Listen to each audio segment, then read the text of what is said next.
Okay, in a previous video I've already shown you the TurboGrafx 16, but just to point out, this is how it looked when it sat on your table. But this thing came out, looked something like this right here, hollow, and looked like that.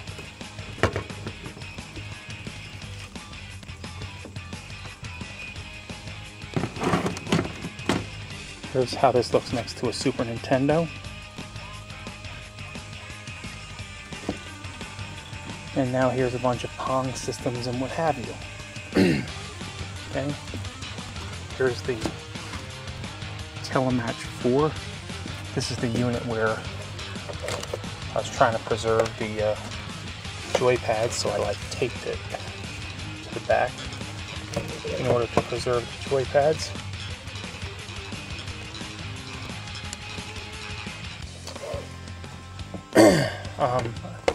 I've probably mentioned a few times that the TV scorecard had different physical attributes.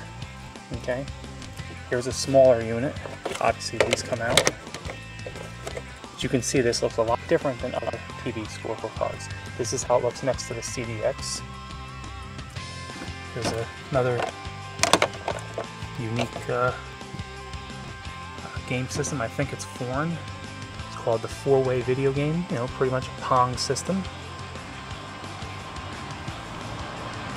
I've already shown this. This is actually pretty popular, the Adversary game. This is the unit where I tried to preserve the joypads, so you can get a good look at what they were. This was kind of a very boring looking game system, the Adversary, but it was efficient because it had, you know, it had long wires and it could do its job very well. Here's the Binatone. The Binatone made several, if I'm pronouncing that correctly.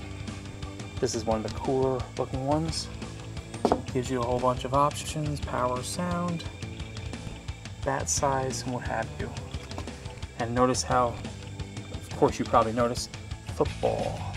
So, our soccer is their football. So, it's a telltale sign that it's a foreign system. And not necessarily, you know, Atari 2600 released, in America they released football. And it was really soccer. Like a lot of people got angry because they were expecting to see NFL football. I think I have that cartridge. Maybe I'll show it sometime. Now, as far as the size comparison, here's the Super Nintendo. This is called the SEGA 2000. Basically, it's a foreign-built system, 16-bit Mega Drive. Basically, in other parts of the world, third world countries and what have you, they still use, you know, 16-bit systems even into, you know, 2005, 2006. In fact, 8-bit systems sell very well in Southeast Asia and what have you. So this is an example, but you can see that it's a very cool design. It looks similar to the Atari Jaguar, but different enough so that you can see the difference.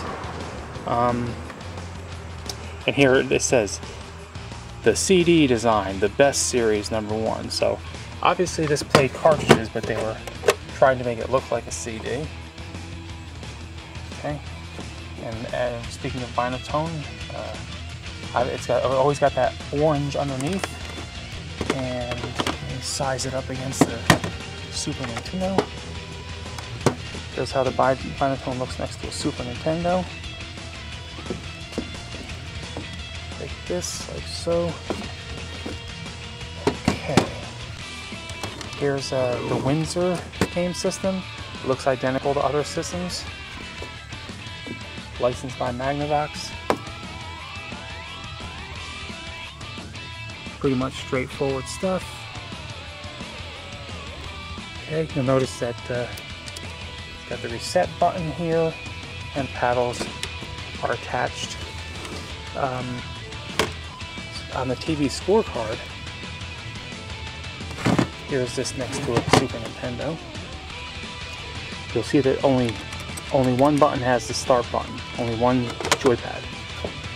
Just for the record, on the Adversary, both of them do. On the 4-way, just in case you don't notice these things, see this going like that. Okay. Here on the Ajax system, a less attractive system right here,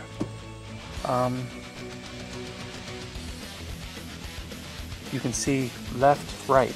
This obviously you stick a joypad in here and you can have a long cord. So I tend to keep my joypads separate than my systems because I'm doing a review of the systems, and in a separate time I do a review of joypads. But just to show you, this is what the system looks like. Okay. But it's a very efficient system because you could hook in interchangeable joypads and, you know, have them up to 6 feet away from the screen, which is what you want. And of course this comes out, I don't want to take it out, but you can just see a little, yeah, there it is, you see it? So it just shows that this comes out, okay? There it is, you can see I don't really feel like it. My advice to any game collector is never collect PAL stuff, because this is a PAL version of the Atari 2600 Junior. I bought it without looking at a picture, and all it was is it's just a regular Atari 2600. You know, so it doesn't have any qualities that would differentiate it. Whereas, you know, with the Super Nintendo and the Super Famicom, those really are different looking systems, so it's worth doing that. But you have to be careful. I think the Sega Mega Drive looks exactly the same as the Sega Genesis, with the exception of the writing. Same thing is true with the PlayStation. So if you buy a foreign PlayStation as a collector, you're pretty much going to get the same thing. Okay, here's this here. Here's the Monteverde system over here, sorry. Next to a Super Nintendo. You can probably feel how lightweight this is. Okay, so, and yes, I was actually in Southeast Asia, even buying these like in 2005, so I know that they were being sold well into the middle of the decade. Here's Monteverde game selector, practice, tennis, hockey, squash, pistol, moving target, straight line target, power, and you got rifle. It's called the TV Sports 825.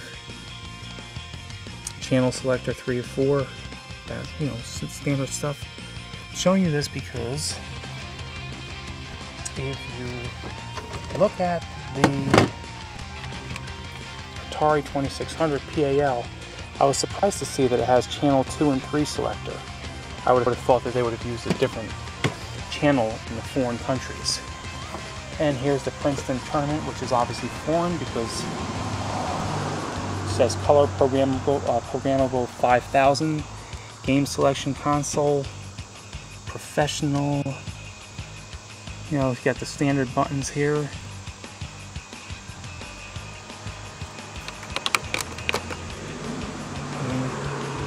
It's got manual buttons as well. Okay, but it is cartridge driven. Okay, cartridge driven. There's a good angle that shows you what it looks like. And finally, here's the HANMX, and they made a few of these. Okay, this is called the HANMX TVG 8610C.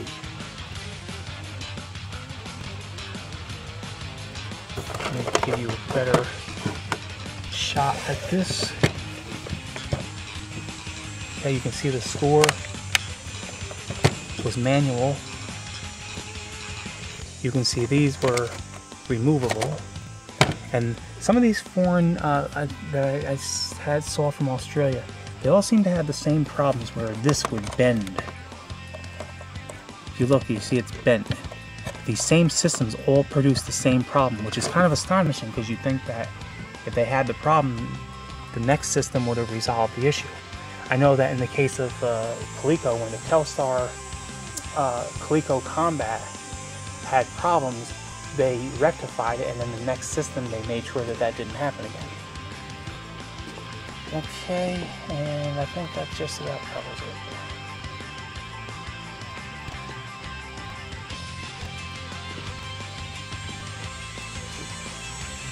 Okay, sayonara.